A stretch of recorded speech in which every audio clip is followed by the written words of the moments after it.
할렐루야. 네. 오늘은 누가 사회를 혼란스럽게 하는가라는 1524년 훌트라이트 쥐빙글리의 설교를 대독해 올리겠습니다.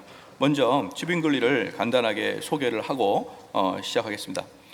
쥐빙글리는 1484년에서 태어나 1531년 루터보다 7주 늦은 루터랑 동갑인 사람이 쥐빙글리입니다. 루터와 칼빈과 더불어 16세기의 위대한 종교 개혁자입니다. 그리고 다른 사람 루터와 그 칼빈과는 약간 다르게 에라스무스와는 매우 돈독한 그런 관계였고, 쥐빙글리는 이 루터와 그 칼빈과는 좀 더 그분들에 비해서는 좀 더 정치적, 사회적, 심지어 경제적인 문제까지 깊이 관여하는 분이 쥐빙글리였습니다. 그래서 쥐빙글리를 가만히 보면은 우리가 칼빈이나 루터 같은 경우는 우리의 영적인 내면을 강하게 많이 다룬다 그러면, 쥐빙글리의 설교를 가만히 들어보면 우리가 이 세상을 어떻게 살아갈 것인가에 대한 이야기가 상당히 더 많다고 볼 수가 있어요. 그런데 쥐빙글리는 원래부터 자기 자신을 기드온이라 이렇게 표현했습니다. 사사시대의 기드온이라 표현했는데, 왜 기드온이라 표현했냐면 평상시에는 하나님 말씀을 가리키고 재판을 하다가도 전쟁이 일어나면 칼을 들고 나와 싸웠던 기드온처럼, 이분은 목사임에도 불구하고 나라가 위기에 처하게 되면 칼을 들고 직접 나가서 싸우는, 그 군종이 아니라 직접 전투병과로 싸우는 그러한 자였기 때문에 쥐빙글리 자신 스스로가 나는 기드온이다 이렇게 표현을 했어요. 그래서 유럽에 가서 쥐빙글리 동상을 보면 항상 한쪽에 칼을 들고 있는데, 그래서 쥐빙글리는 목사이면서 동시에 칼을 쓰는 그런 자였죠. 그러다가 이렇게 전쟁에 항상 들어가 있기 때문에 이분은 전쟁을 참여해도 군종 목사로 참여하면서 동시에 칼을 들고 싸웠던 전투병과를 했습니다. 그래서 그가 1531년에 취리에서 병력을 이끌고 로마 카톨릭 군대와 싸우게 되는데, 그때 로마 카톨릭 군대는 약 7,000명이었고 취리 군대에서는 약 2,000명이 전쟁을 하였습니다. 그런데 이 로마 카톨릭이 그 취리를 친다고, 특별히 스페인 군대가 취리를 친다고 온다는 정보를 들었고, 그래서 쥐빙글리는 그들이 치기 전에 먼저 우리가 쳐야겠다 그래가지고 군대를 모집해서 대기하고 있는데, 그게 또 정보가 새가지고 대기하고 있는 곳에 로마 카톨릭이 급습을 해가지고 거의 많이 죽습니다. 2,000명의 군대를 모집했는데 그 중에 500명이 사망을 했어요. 500명이 사망을 하고 군종 목사님이 4명이 사망을 했는데, 그 4명 중에 한 분이 쥐빙글리 목사님이에요. 그래서 쥐빙글리 목사님은 아주 젊었을 때 이런 전쟁에 나가서 결국 죽고 맙니다. 아마 제가 느끼기에는 쥐빙글리는 아마 더 오래 사셨으면 훨씬 더 깊은 그런 신앙과 신학적인 것을 우리한테 유산을 남겼을 텐데, 그가 너무 젊었을 때 돌아가심으로 말미암아 루터나 칼빈에 비해서는 신학적인 깊이는 좀 약합니다. 좀 약하고, 그럼에도 불구하고 세상을 바라보는 이 눈빛은 거의 천재적인 눈빛을 가지고 있다고 볼 수가 있어요. 작년에도 쥐빙글리 설교를 했었을 때도 야, 이분은 정말 천재와 같구나 라고 생각을 했는데, 또 올해도 역시 이분의 눈빛은 신학적인 것과 성경적인 면에서는 칼빈보다는 형격이 못하는데, 이 사회를 바라보는 눈에서는 정말 탁월한 눈을 가지고 있다라고 볼 수가 있습니다. 그리고 이 쥐빙글리는 그러므로 말미암아서 여러 가지 비판적인 시각도 있어요. 그게 뭐냐 그러면, 성례전에 있어서 우리 교회는 좀 덜하지만 보편적인 교회에서 성례전이 무엇이냐 그러면 기념설을 주장하죠. 그죠? 기념설의 주장의 가장 큰 단점이 뭐냐 그러면, 하나님의 임재, 예수 그리스도의 임재를 사실 인정하지 않아요. 성찬식에서 우리나라의 대표적인 장로교들은 다 그래. 우리나라 장로교의 성찬식의 기본 골자는 기념설이에요. 기념설의 가장 큰 약점은 뭐냐 그러면, 예수 그리스도의 실제적 임재를 동의하지 않습니다. 그냥 기념하는 거예요. 그게 바로 쥐빙글리가 주장했던 것입니다. 로마 카톨릭 같은 경우는 실제 임재설을 주장하죠. 그래서 빵 자체가 예수님의 몸이라 이렇게 실제로 해요. 그리고 루터파 같은 경우도 공제설 그래가지고 빵과 예수님이 함께 있다, 공제설, 그것도 실제적입니다. 그 다음에 존 칼빈 같은 경우도 실제적인 거예요. 왜냐하면 성령이 지금 이 빵 안에 내재한다. 그런데 쥐빙글리는 빵은 우리 주님을 기념하는 것이다 라고 이야기하게 되므로, 거의 대부분의 장로교가 이 치빙글리의 기념서를 따르게 되므로 성례식이 아주 수준이 뚝 떨어져 버렸죠. 만약에 성례식을 할 때 정말 예수님이 함께 계신다 그러면 그 예식이 얼마나 엄중하고 아름답겠습니까? 그런데 단지 우리 주님이 나를 위해 돌아가신 것을 기념하는 것이니까 그냥 먹고 마는 것이죠. 그래서 사실은 성례전의 어떤 그 깊이를 딱 다운시켜 버렸던 사람이 치빙글리라고 볼 수가 있어요. 그래서 이 치빙글리가 이제 그런 그 비판적 시각을 듣고 있고요. 또 그다음에 제세례파에 대한 핍박을 치빙글리가 상당히 많이 했고, 왜 제세례파에 핍박을 많이 했냐 그러면, 전쟁하려 그러면 제세례파가 딱 들어오면 여호와 증인처럼 무기를 안 들어버립니다.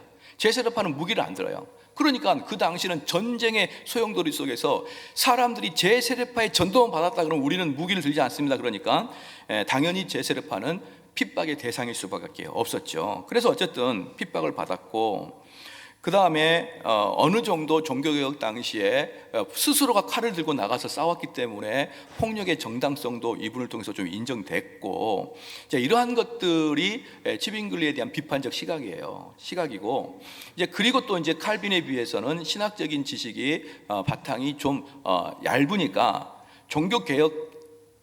종교개혁의 아주 유명한 그 첫 번째 횃불이죠. 루터, 치빙글리, 칼빈. 그런데 그 중에서 치빙글리만 역사 속에 사라져 버립니다. 루터와 칼빈은 계속적으로 우리한테 회자가 되고, 제 설교에서도 거의 대부분의 그 문장들이 루터와 칼빈의 계열들에 의해서 문장들이 나오는 설교문들이거든요. 제가 만들어내는 게 아니라 거의 설교에 칼빈의 글이 뒤범벅되고 칼빈의 자손들의 글, 청교도들의 글들이 뒤범벅되어 있다고 보면 돼요, 제 설교는. 그러나 치빙글리는 역사 속에 사라져 버린 거예요. 더 이상 치빙글리를 연구하지 않았습니다. 그러다가 치빙글리에 대한 연구가 요 몇 년 사이에 나타나기 시작했고, 요 몇 년에 나타나면은 불구하고 치빙글리는 무엇을 했다, 어떤 것을 했다, 이런 것들은 잘 나타나는데 치빙글리의 글과 설교는 거의 나타나지 않았었어요. 거의 나타나지 않았기 때문에 아마 여기 있는 분들은 치빙글리의 설교를 난생 처음 들어볼 겁니다. 그죠? 뭔들 난생 처음 안 들어보겠습니까만은, 특별히 치빙글리의 설교는 난생 처음, 머리에 털 나고 처음 들어보는 거예요. 처음. 왜냐 그러면 이 설교문 자체가 거의 별로 없고 아주 꽁꽁 숨어 있었기 때문에 그걸 찾아내는 것 자체가 어렵기 때문에 우린 두 가지입니다. 종교개혁 당시에 종교개혁자들이 한 설교 자체를 대독하는 것도 처음이고, 그렇잖아요. 그 치빙글리들의 연구들이 요 근래에 나와 있는 것도 처음이고, 그렇기 때문에 어떤 그리스도인, 이건 미국도 마찬가지예요. 유럽도 마찬가지입니다. 이미 치빙글리는 종교개혁 역사에 사라져 버렸어요. 그렇기 때문에 이분의 설교를 듣는다는 것은 참 귀한 일이고, 그 당시의 내면을 생생히 볼 수 있고, 더욱이 그 당시에도 환란의 시기고 지금 대한민국도 환란의 시기잖아요. 아주 비슷한 게 많아요. 그걸 보면은 우리가 많은 것을 좀 배울 수 있습니다. 이것은 이제 치빙글리에 대한 전체적인 요약이고, 오늘 설교할 내용의 그 베이스를 좀 그것도 말씀을 드리겠습니다. 오늘 설교한 내용은 1524년에 설교한 내용인데요. 1524년에 스위스 북부와 남독일에서 농민 반란이 일어납니다. 1524년 7월에 농민 반란이 일어나요. 이 농민 봉기가 1525년에는 엘자스 지방과 튜링행 지방, 그리고 1526년에 스위스 남부 전체 지방을 휩쓸어 버립니다. 이 농민 봉기가, 그 농민 봉기가 한참 일어날 때 이루어졌던 설교라는 것을 여러분이 기억을 하셔야 됩니다. 그러니까 사회는 완전히 혼란에 빠졌고, 완전히 화약 냄새, 피 냄새가 범벅이던 이 시대의 설교였습니다.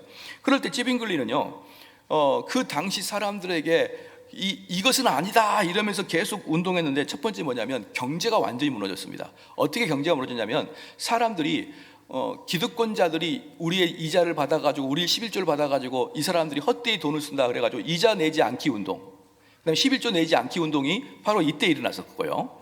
그 다음에 종교개혁 안에 급진파와 원건파, 급진파와 보수파가 서로 대립해서, 그렇지 않아도 그렇지 않아도 로마 카톨릭의 힘에 버거운데 급진파와 원건파의 싸움에서 치빙글리는 중간에서 엄청나게 조정의 역할을 많이 했죠. 급진파는 누굴까요? 대체적으로 제세례파이죠. 제세례파나 급진파는 우리로 말하면 공산당이랑 비슷해요. 이상주의자들입니다. 이상주의자, 유토피아주의자들. 그래서 이 사람들은 유토피아주의이기 때문에 아주 현실을 반영하지 아니하는 꿈을 그리고 있기 때문에 얘네들이 들어가서면 모두가 망가져 버리는 거예요. 그 이상주의자와 그 원건파 또는 루터파 같은 계열에서도 원건파 애들과 자꾸 부딪힘이 있었던 것이죠. 그래서 이것들을 즈빙글리가 중간에서 이 교정하고 협력시키기 위해서 너무나 많은 노력을 했었죠. 그런데 그것이 꿈에 이르지 못하고 어떻습니까? 젊은 나이에 전쟁터에서 죽어버리고 만 것입니다. 그러면 이제 오늘 1524년에 했던 누가 사회를 혼란스럽게 하는가라는 제목의 첫 번째 설교를 하겠습니다. 두 번째 설교는 오후 예배 때 할 겁니다.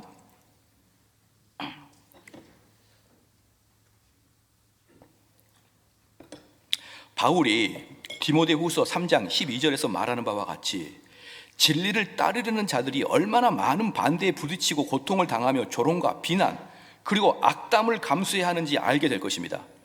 그러나 원수들의 저항이 강하면 강할수록 여러분의 믿음은 깊어질 것입니다.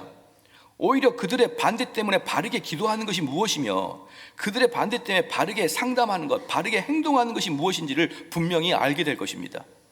그리고 이럴 때야 비로소 참된 믿음을 가진 자들이 드러나는데, 참된 신자들은 나는 신앙을 지키지 못할 바에 차라리 세상을 포기하겠습니다 라고 말하는 사람들입니다. 믿음의 사람이란 모든 소망을 오직 하나님께 두며 세상이 보장하는 모든 것을 완전히 무시하는 사람입니다. 그러나 타락한 육체는 너는 사람들이 무엇을 하든지 상관하지 말고 너의 생명이 평화롭게 마치는 것만을 기대하라 라고 속삭입니다. 그러나 사실 그리스도의 말씀에서 아무런 마음의 찔림도 느끼지 못한 사람이라면 사실 아무것도 모르는 사람입니다. 그들은 입으로는 그럴듯하지만 막상 경기장에 나가면은 꽁무니를 빼버리고 약해 빠지고 맙니다. 하나님께서는 우리의 믿음을 확인하기 위해서 그런 싸움판에 우리를 보냅니다. 그런데 우리는 그 싸움판에 뛰어들기 전까지는 도대체 믿음이 무엇인지, 그리고 우리가 믿음을 가지고 있는지 도무지 알지 못합니다만은 우리가 싸움판에 들어가게 되면 내 믿음이 있다는 게 검증이 되는 것입니다. 또한 고난은 우리가 바르게 행동하도록 가르쳐 줍니다. 왜냐하면 고난이 닥칠 때에야 비로소 우리는 유일한 피난처가 되며 우리의 원수를 물리쳐 줄 수 있는 유일한 분은 예수 그리스도라는 것을 알 수 있기 때문입니다. 오 굳센 하나님의 종들이여, 흔들리지 마십시오. 하나님은 우리를 쳐다보고 계시고 또한 적들을 보고 계십니다. 그분은 자신의 이름을 위하여 싸우는 여러분을 간과하지 않을 것입니다. 그리고 적들에게 벌을 주실 것을 저는 확신합니다. 그들은 흔들리는 낙엽처럼 쫓아버릴 것입니다.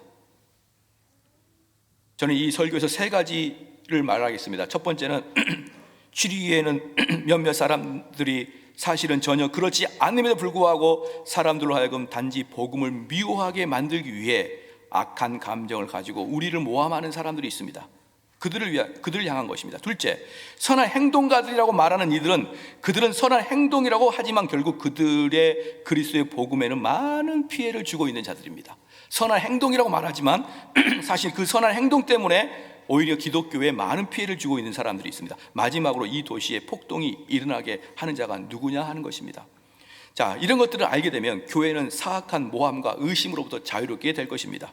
자, 그러면 자신이 그리스도임을 주장하면서도 사회 혼란을 일으킨 사람이 누군가, 자신이 그리스도인이라고 주장하면서 사회 혼란을 일으킨 사람이 누군가, 그것을 네 가지의 유형으로 살펴보겠습니다. 첫 번째는 뭐냐 그러면요, 하나님의 자녀라고 말을 하면서도 하나님의 뜻에 따라 살지 않는 사람들입니다. 첫 번째 유형은 자신이 하나님의 사람이라고 말을 하면서도 하나님의 뜻에 따라 살지 않는 사람입니다. 요한일서 2장 6절 말씀에 저 안에 거한다 하는 자는 그의 행하시는 대로 자기도 행할지니라. 따라서 그리스도인이라는 것은 하늘과 땅에 존재할 수 있는 가장 아름답고 고귀한 명예입니다. 그런데 교회에 다니는 이들이 가장 나쁜 배반자, 즉 간음한 자, 깡패, 도둑, 그리고 강도와 욕심쟁이들도 나는 선한 그리스도인이야, 더 이상 내게 믿음을 가르쳐 줄 필요가 없어 라고 떠벌거립니다. 너희들이 비록 내 행동을 죄악이라고 정죄하고 있지만 나는 누가 무엇이라고 해도 선한 그리스도인이라고 대답한다는 것이죠. 뭡니까? 다른 사람이 다 보기에 그 사람은 죄를 졌고 정죄받아 마땅한 사람이에요. 너 나쁜 사람이다 라고 하니까 너가 나를 왜 판단하느냐, 내가 겉으로는 죄를 질 수 있지만 내 속으로는 하나님을 사랑한다, 이렇게 말하는 자를 이야기하는 거예요. 그럼 내 믿음에 대해서 당신 판단하지 마라, 왜 사람을 외모로 판단하느냐, 이제 이렇게 말하는 사람들을 말하는 것입니다. 그래서 사람들은 그 악한 사람들도 양심적으로 선한 사람들이라고 생각합니다. 그렇게 말하면은 진짜 내가 그 사람을 겉만 보고 판단한 것인가? 내가 속을 보고 판단하지 못한 거 아닌가? 라고 사람들이 주춤거립니다. 그러나 그리스도인이라는 것은 세상의 관심에서는 죽었고 하나님의 길을 가는 자들입니다. 그리스도인이란 그리스도가 가르쳐 준 대로 사는 사람입니다. 그러나 자기 멋대로 부끄러운 삶을 살면서도 그리스도인이라고 생각하는 자들은 자신들이 마음만 먹으면 언제든지 그리스도인이 되는 것이냐 생각하는 것이죠. 이게 무슨 말이냐면 내가 지금 이렇게 타락하고 살지만 내가 마음을 먹으면 건전한 그리스도인이 될 수 있다라고 자부하는 자들이라 이 말인 것이죠. 자, 이들은 삶에서 악취가 남에도 불구하고 나는 그리스도인이다라고 황당한 주장을 합니다. 자, 이런 것은 우리 도시에 있는 유명한 창녀가 비록 내가 모든 남자들과 관계를 가지더라도 나는 정숙한 여성이다 라고 주장하는 것과 일견 똑같습니다.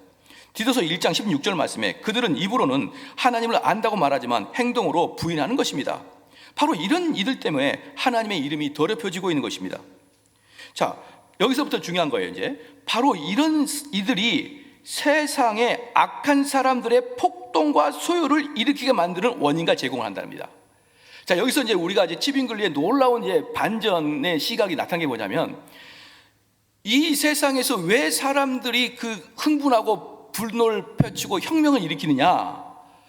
교회에서 경건하게 살아야 될 주교나 신부나 더 나아가서 이 세상을 아름답게 다스려야 될 영주나 귀족들이 그들의 임무를 다하지 못하고 죄를 짐으로 말미암아 그 모습을 보고 평민들이 반란을 일으킨다는 거예요.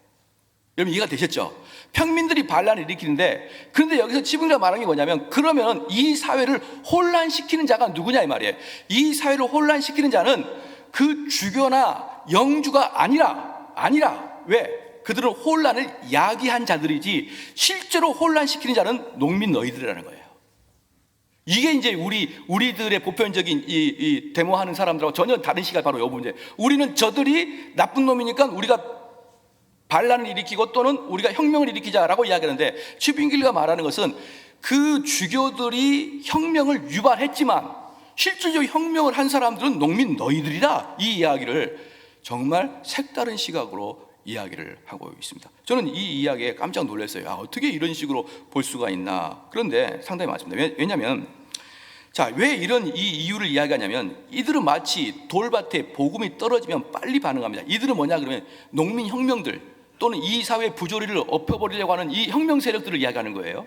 바로 이러한 사람들은 돌밭에 복음이 떨어지는데 그들은 반응이 빨리 옵니다. 그러나 그들의 마음밭은 돌밭이라는 거예요. 좋은 밭이 아니라 돌밭이라는 것입니다. 왜 혁명을 일으키는 사람들의 마음이 돌밭이고 좋은 밭이 아니냐? 왜 혁명을 일으키는 사람들의 마음이 나쁜 밭이냐?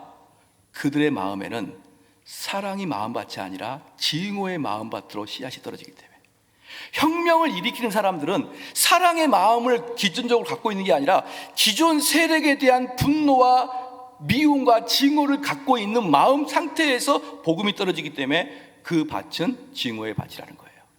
사랑하는 성도 여러분, 예수 그리스도가 이 세상을 혁명시키고 이 세상을 변화시킬 때 이 세상에 대한 미움과 증오와 그들을 죽이고자 하는 마음의 상태에서 이 세상을 변화시키는 게 아니라 심지어 바리새인도 회개하고 돌아오기를 사랑하는 마음으로 우리 주님은 복음을 전했는데 혁명을 일으킨 사람들은 사랑의 마음이 아니라 기본적으로 증오의 마음으로 그 운동을 일으키고 있기 때문에 사실은 혁명을 유발시킨 자는 영주고 주교들이지만 너희들도 그 마음밭 자체가 증오와 분노에서부터 시작하기 때문에 너희들도 바로 잘못했다라고 이야기하는 것이죠.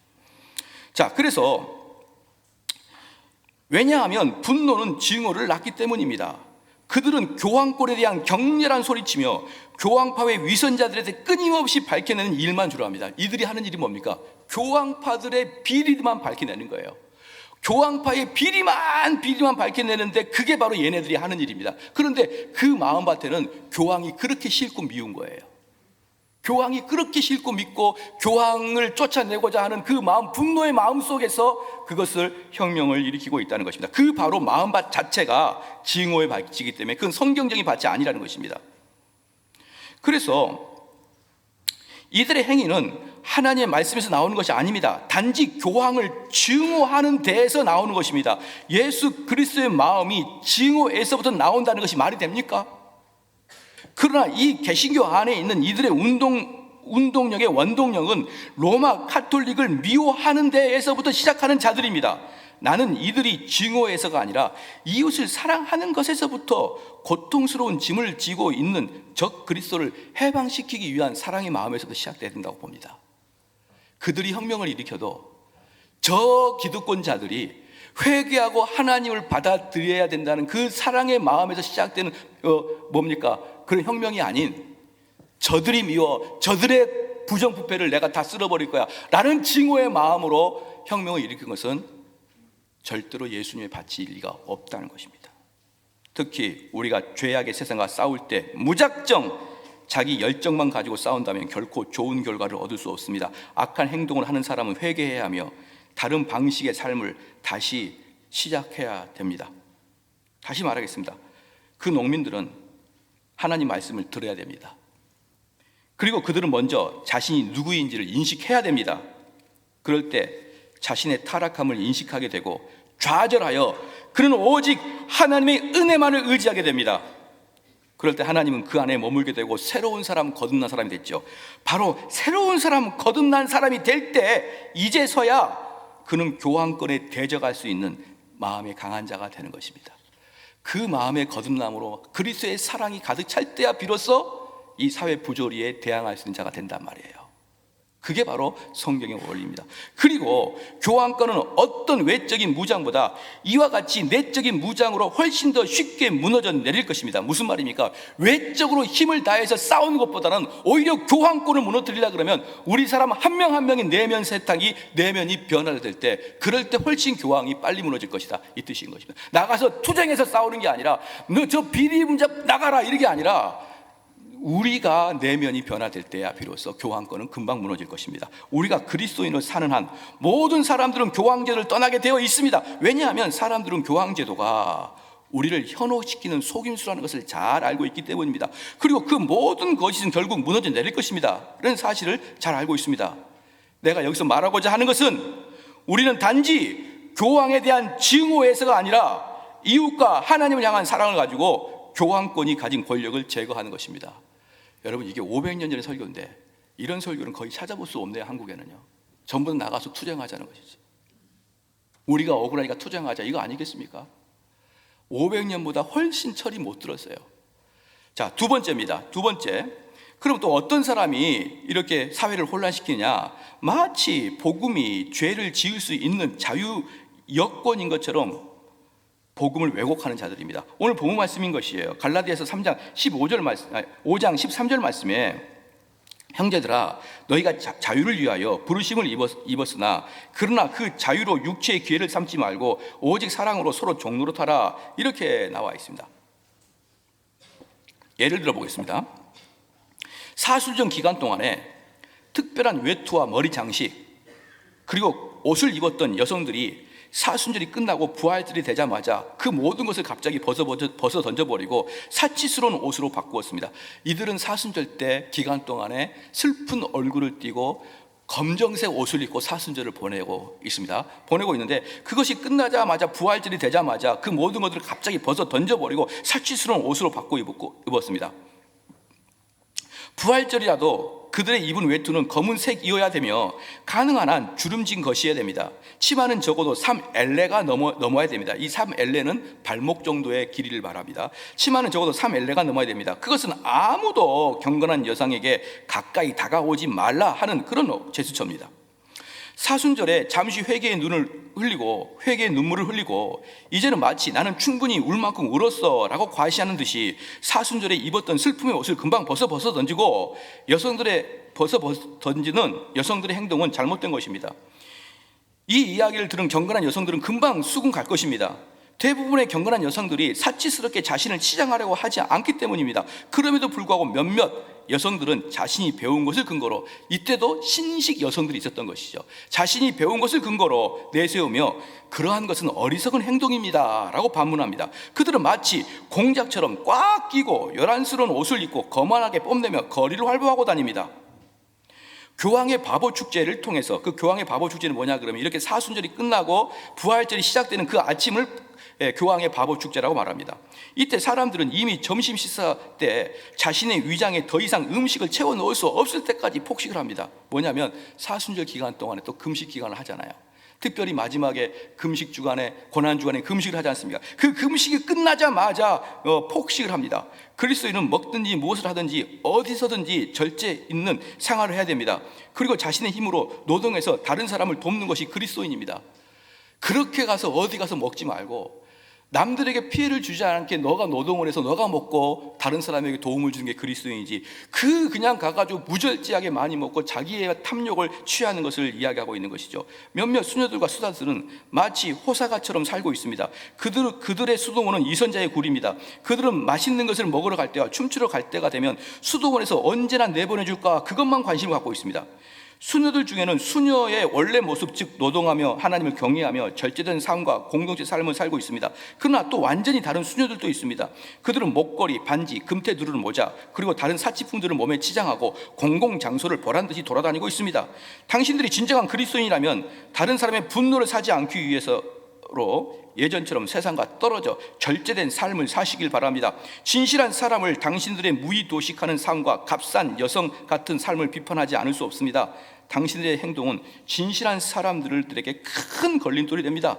무절제와 성조로 방탕한 생활보다 검소한 삶이 한 남성을, 진실한 남성을 만나게 해줄 것입니다. 이게 무슨 뜻이냐면, 수녀들은 우리가 생각하는 것처럼 평생 처녀로 사는 게 아니고, 우리가 말하는 남자가 군대 가듯이 젊은 여성들이 일정 기간 수도원에서 살아요. 수녀원에서. 그러면서 거기서 경건한 삶을 살고 건실한 삶을 살게 되면은, 그런 삶이 좋아서 너희에게 청혼할 남자들은 건설한 남자가 될 것이다. 근데 너희들이 막 외모에 치장하고 멋을 내고 뭐 이렇게 타락한 삶을 살면 너희의 모습이 좋아서 초자원 사람들은 다 이상한 남자들이 올 것이다. 그러니까 너희들은 경건하게 생활해서 좋은 남자 만나라. 지금 그렇게 찌빙글리는 이야기하고 있는 것이죠. 만약 우리가 진실한 그리스도인이 되기를 원한다면 우리는 아무에게도 곧 믿는 사람들에게나 믿지 않는 사람들에게나 똑같이 걸림돌이 돼서는 안 됩니다. 왜냐하면 하나님이 원하지 않는 방식으로 사람들을 분노케 하면 그는 차라리 연자맷돌을 메고 빠지는 것이 낫습니다. 사랑하는 성도 여러분, 여기서 지금 찌빙을 말하고 있는 게 뭐냐면, 우리의 삶이 믿는 사람이나 믿지 않는 사람이나 우리의 삶을 보고 아이고 저거 나쁜 사람이라고 평가받지 말라는 거예요. 평가받지 말라. 믿는 사람이나 믿지 않는 사람이나 참 저 사람 잘못 산다, 저런 인생을 살 필요가 있을까라는 그런 손가락질을 받지 말라. 차라리 그런 손가락을 받을 바에는 연자맷돌 두고 강가에서 죽어버려라, 이 이야기를 하고 있는 것이에요. 왜? 그런 자들이 오히려 하나님을 떠나게 하니까, 다른 사람들을. 세 번째입니다. 복음을 가장 증오하게 하는 세 번째 부류의 사람들은 어떻게 하면 누구에게라도 내 것을 조금이라도 내주지 않을 방법을 찾는 자들입니다. 여기에서 또 한 번의 찌빙글리의 천재성이 드러나요. 방금 2번 같은 경우는 보편적인 비판자들은 다 발견할 수 있는데, 첫 번째 비판 상당히 어려웠던 비판이고, 이 세 번째 비판도 정말 탁월합니다. 로마서 13장 7절 말씀에 모든 자에게 줄 것을 주되 공세를 받을 자에게 공세를 바치고 국세를 받을 자에게 국세를 바치고 라는 바울의 말과 완전히 반대로 사는 사람들이 있습니다. 다른 사람들의 것을 가져다가 빌려가서 주지 않거나 불법으로 다른 사람의 것을 가지고 있으면 어떤 경우에든지 그런 도적질하는 것입니다. 다른 사람에게 돈을 지불하겠다고 공개적으로 또는 계속적으로 약속하는 사람들이 이행하지 않는 것 자체가 도둑이나 마찬가지입니다. 돈을 빌린 자가 이자를 주겠다고 했으면 반드시 갚아야 됩니다. 만약 그가 처음부터 이자를 줄 생각이 없었다면 이자를 주겠다고 빌리는 것 자체가 사기입니다. 이 사기인들은 아무런 가치도 없는 사람이더라. 만약 이런 자가 처벌을 받는다면 그리스도인이 아니기에 당신 스스로가 그리스도인이라고 떠벌리지 말아야 됩니다. 이들은 이자를 내는 것이 성경적이지 않다고 말하기도 합니다. 이게 이제 무슨 뜻이냐면요, 이겁니다. 성경에는 형제들끼리 돈을 빌리고 이자를 주지 마라, 이자를 받지 마라, 이렇게 이야기하고 있어요. 이렇게 이야기하고 있으며, 심지어 이자를 받지 않고 빌려주는 것이 복되다라고 주님이 그렇게 말씀했습니다. 누가복음 6장 34절 말씀에 너희가 받기를 바라고 사람에게 빌려주면 칭찬받을 것이 무엇이뇨라고 했거든요. 그러니까 빌려주는 사람은 받을 생각하지 말고 줘라, 이게 그렇지 않고 받은 것 준 대로 받으면 누가 칭찬받겠느냐 이 말이죠. 그런데 이제 치빙글에 뭐라고 하냐면, 여기에 홍길동이라는 사람이 A라는 사람에게 돈을 빌립니다. 교회 아니에요. 교회 아니 돈을 빌리는데, 처음에는 내가 이자를 연 5%를 줄게, 이렇게 해서 돈을 빌리는 거예요. 이자를 연 5% 줄게 돈을 빌렸는데, 살다 보니까 이자를 갚기가 좀 어렵습니다. 어려우니까 뭐라고 하냐면, 야 근데 형제와 형제끼리 이자를 받는 게 가능하니? 이렇게 말한다는 거예요. 이거 누가 말하는 겁니까? 빌리는 자가. 또 하나, 내가 돈을 빌렸는데 누구한테 돈을 빌렸냐 그러면 대부업자에게 돈을 빌린 거예요. 대부업자한테 돈을 빌렸는데 이자가 상당히 셉니다. 갚으려니까 어려운 거예요. 그러니까 나중에 뭐라 하냐, 야 그리스도인들이 대부업을 하는 게 가능하냐? 이렇게 얘기한다는 것이죠. 그래서 치빙가 뭐라 그러냐면, 너희들이 만약에 대부업자에게 돈을 빌려가지고 그 이자가 너무 과도해가지고 이자를 내기가 너무 어려울 때는 어떻게 해야 되느냐 이 말이에요. 너희가 대부업자한테 돈을 빌렸을 때, 근데 대부업자 돈을 빌릴 때 처음에 다 계약을 합니다. 내가 몇 프로 이자를 주겠다 계약을 한 다음에 대부업자한테 돈을 빌렸을 때 너희들은 그걸 어떻게 할 것이냐라고 할 때, 많은 사람들이 그때 뭐라 했냐면, 어떻게 장로님이 대부업을 할 수 있습니까? 어떻게 같은 교회에서 이렇게 이자를 철저히 받을 수 있습니까? 라고 하지 말고, 아무리 과도한 이자라도 너희가 서약했고 서명했으면 다 갚아라, 그렇게 지빙길이 이야기하는 거예요. 그게 그리스도의 도다. 무슨 말인지 아시겠죠? 그렇기 때문에 여기에서는 지금 지빙길가 말하고 있는 게 뭐냐 그러면요, 딱 그겁니다. 누가복음 6장 34절에 너희가 받기를 바라고 사람들에게 빌려주면 칭찬을 받을 것이 무엇이냐 이 말 있잖아요. 이 말은 빌려주는 자가 하는 거예요. 빌려주는 자가 뭐라고 하냐면, 그 마음속으로 내가 너한테 빌려주지만 너가 혹시 나에게 갚지 않아도 나는 괜찮아, 이런 마음으로 빌려주고, 빌리는 사람들은 이런 마음 먹으면 안 된다는 것입니다. 이걸 똑같이 적용해 볼게요. 만약에 우리나라에 부자가 있습니다. 부자가 있는데 그 부자가 자비로운 마음으로 내가 너희를 위해서 좀 돈을 투자하고 헌신하고 너에게 돈을 줄게, 이것은 아름다운 일이에요. 근데 돈 없는 가난한 자들이 돈 좀 나눠 씁시다, 이것은 강도라는 것입니다. 이것은 예를 들어 보겠습니다.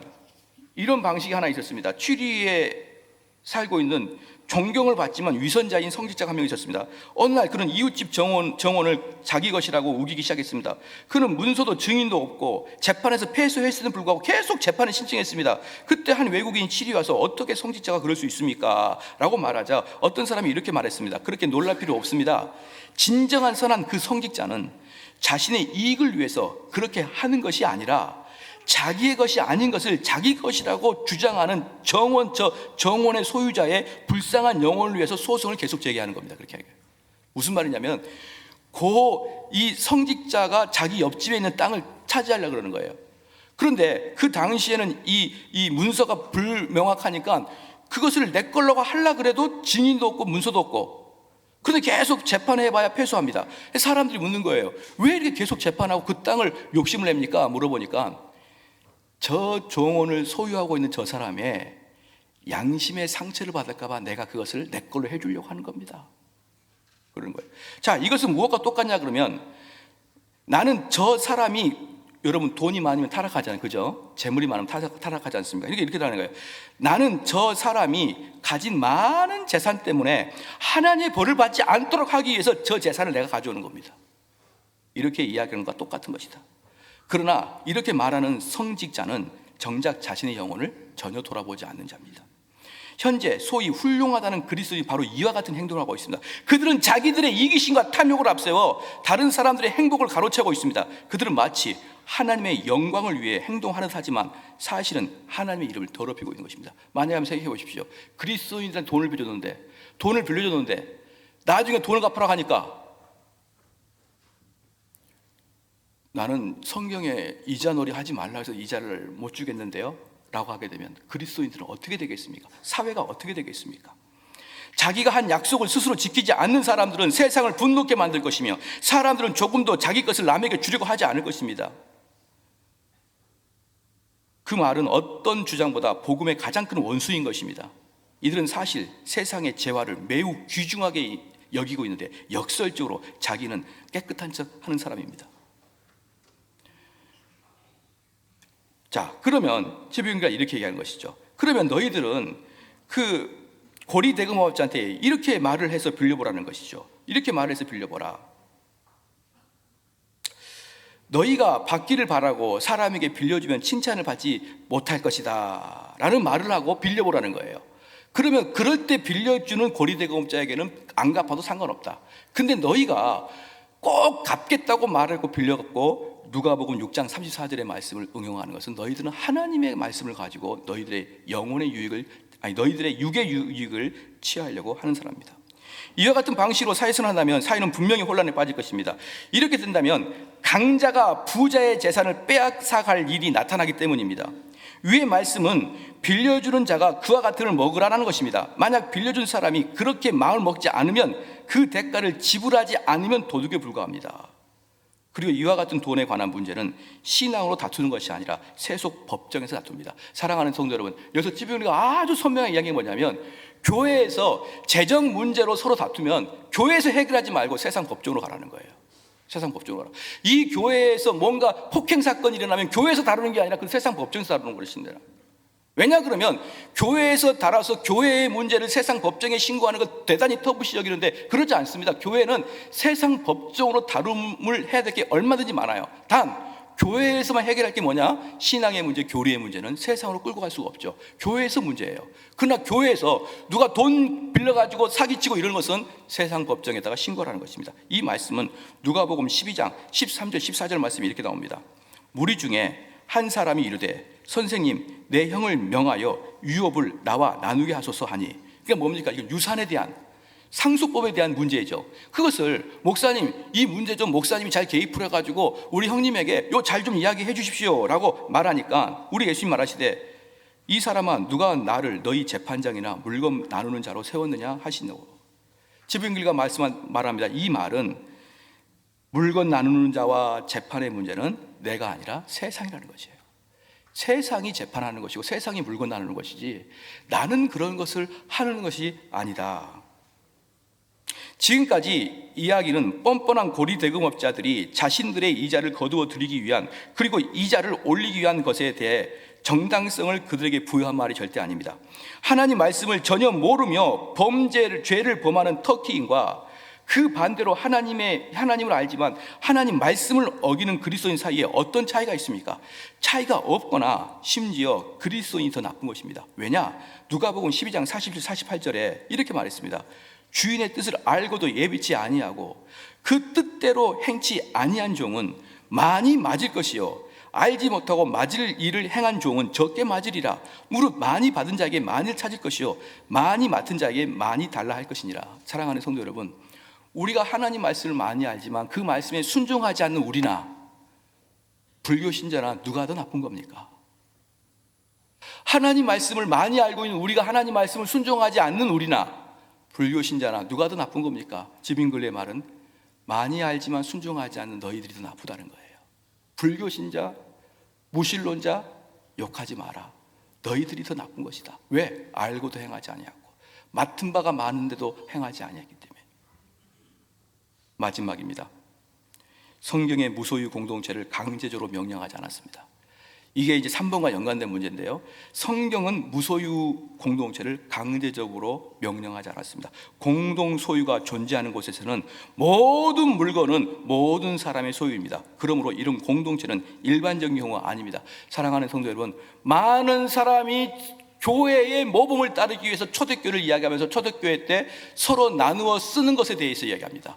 그것은요, 그 당시에 독특한 상황이지 일반적인 경우가 아님에도 불구하고 지금도 적지 않은 교회 또는 적지 않은 젊은 목회자들 사이에서 초대교회 이야기하면서 공동소유 또는 공동협력 이런 것들을 추구하고 있죠. 자, 즉 그리스도인들은 가난한 자를 위해 도둑질 또는 강탈하지 말아야 되는 것입니다. 이게 뭐냐 그러면 그리스도인들은 뭐냐? 이 교회에서 누가 잘 삽니다. 누가 잘 사는데 많은 사람이 못 삽니다. 그러면 어떻게 하느냐?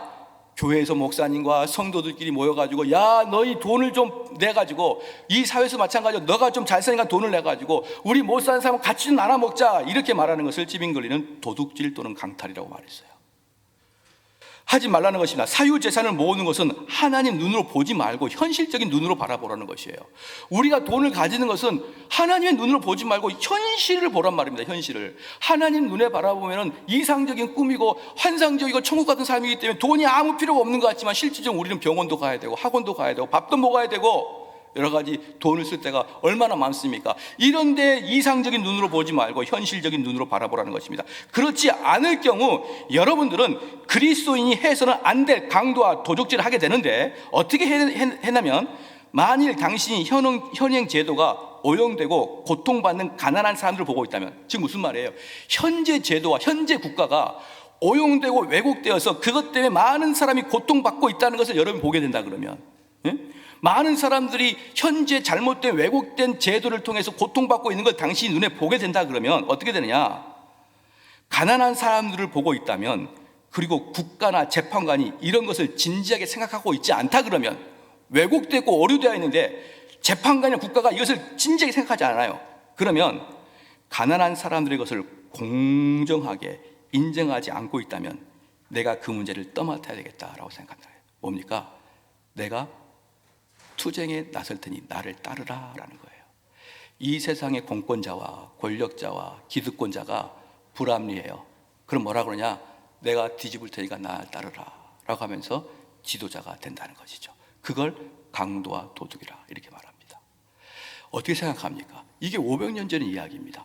자, 보십시다. 그래서 가난한 사람들의 것을 공정히 인정하지 않는다면 내가 그 문제를 떠맡아야 된다고 생각할 것입니다. 그런 주장을 하는 당신에게 내가 하고자 하는 말은, 물론 이 세상이 오염되어 있고 이 세상이 왜곡되어 있고 기득권자는 철저히 연약한 자를 핍박하고 있을 거예요.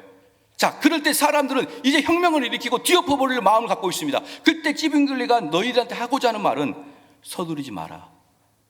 서두르지 마라. 여러분 진정으로 하나님을 경외하는 사람이 되는 것과 헛된 것을 분별하는 방법을 익힐 때까지 조심하라. 그리고 헛된 것을 위해서 분규를 이루지 않는 태도를 배우십시오. 뭡니까? 그렇게 많은 교회에서 이 땅의 것은 한번 왔다가 지나가고 헛될 것이라고 그렇게 말을 많이 하면서 실질적으로 너희들이 혁명을 일으키고 소유 상태를 일으키는 뭡니까? 이 땅에 헛되이 없어질 것들을 위해서 너희가 하고 있지 않느냐? 그 분별도 못하면서 너희들이 하고 있지 않느냐? 어떤 마음으로? 처음에 말씀하셨잖아요. 증오와 분노의 마음으로. 그리고 헛된 것을 위하여 분규를 이루지 않는 태도를 취하십시오. 이런 자들이 사회 불안을 만드는 장본인입니다. 우리는 사도시대 그리스도인들이 무소유 공동체, 즉 가난한 자들의 죄와 분배, 돈의 분배를, 재정의 분배를 위해 폭동을 일으켰다는 내용을 찾아볼 수 있습니까? 초대교회 공동체들이, 기득권자들이 재정의 분배를 잘 못하는 걸 통해서 교회가 분규를 일으킨 적이 있습니까? 사회는 분규를 일으키죠. 사회는 그걸 데모를 하죠. 근데 교회에서조차도 그것을 선동해가지고 나가서 싸우자 그러고 뒤엎으자 그러고, 그게 말이 됩니까? 사도시대에는 그런 걸 찾아볼 수가 없습니다. 마귀는 육적인 것을 영적인 것으로 나타내려고 하고 하나님의 곡식들 사이에 씨를 뿌려 넣듯이 육적인 것을 영적으로 나타내려고 할 때 영적 씨앗인 하나님의 말씀을 이용합니다. 이게 무슨 말이냐면요, 마귀는 하나님의 영혼의 밭에 거짓된 것을 심기 위해서 가라지와 씨 뿌리는 곳에 가라지를 넣는데 특징이 뭐냐 그러면 씨와 가라지는 거의 비슷하다는 거예요. 즉, 이 찌빙글 하고 있는 말이 복음과 그리스도의 복음과 사회를 선동하는 데모를 일으키는 사람들의 외침이 비슷하다는 거예요. 비슷하다. 그렇기 때문에 보편적인 사람은 그게 복음인지 사회 선동인지를 구별하기 어렵다. 근데 시간이 지나고 보면 그 선동 때문에 복음이 다 말라 죽는다. 가라지 때문에 복음의 알맹이가 씨앗이 죽듯이 그렇게 교회에서 선동을 일으키고, 왜 선동을 일으킵니까? 옳은 걸 하자, 바른 걸 하자, 그렇게 얘기하면서 자신들이 그리스도의 사랑이 없는 상태에서 로마 교황을 미워하고 기득권자를 미워하는 마음으로, 증오하는 마음으로 그곳에 가라지가 뚝 떨어졌는데 순식간에 가라지가 싹 트면서 이 세상을 전복해버린다. 여러분들은 그게 복음의 결과로 생각하지만 그것은 가라지의 결과물이다 라고 이야기하고 있는 거예요. 이렇게 설교하는 분을 제가 보지를 못했습니다. 현대 21세기에서도 너무나 통찰력 있고 그렇잖아요. 우리는 흔히 부자는 나쁜 사람이고 가난한 사람은 좋은 사람이야, 이분법을 통해서 얼마나 가난한 사람이 분노를 자아내는데 목회자들이 앞장선지 알고 있습니까? 이런데 지빙글린이 500년 전에 그 농민들한테 너희들이야말로 소유사태를 이기고 너희들이야말로 교회 복음을 파괴하는 그런 원흉이다. 물론 너희를 흥분시켰던 그런 주교와 영주와 왕권이 있지만 너희들이 그 데모를 할 때, 너희들이 소유사태를 때 네 마음속에 사랑이 있었냐? 증오가 있었느냐? 말씀의 결론을 맺겠습니다. 우리는 이렇게 네 가지로 봤습니다. 이 세상을 현혹시키는 자들이 뭡니까? 하나님을 믿는다고 하지만 따르지 않는 자들이 첫 번째입니다. 이들은 모든 소유사태를 유발시키는 자들입니다. 두 번째는 뭡니까? 복음의 죄를 가볍게 여길 정도로 자유롭게 해준다. 우리는 복음은 우리를 자유롭게 해준다 이러면서 도덕적이지 않는 삶, 사치스러운 삶을 아무렇게나 살아도 되고 그 말씀을 지키려고 경건하게 사는 사람을 촌스럽다고 욕하는 사람. 세 번째 뭡니까?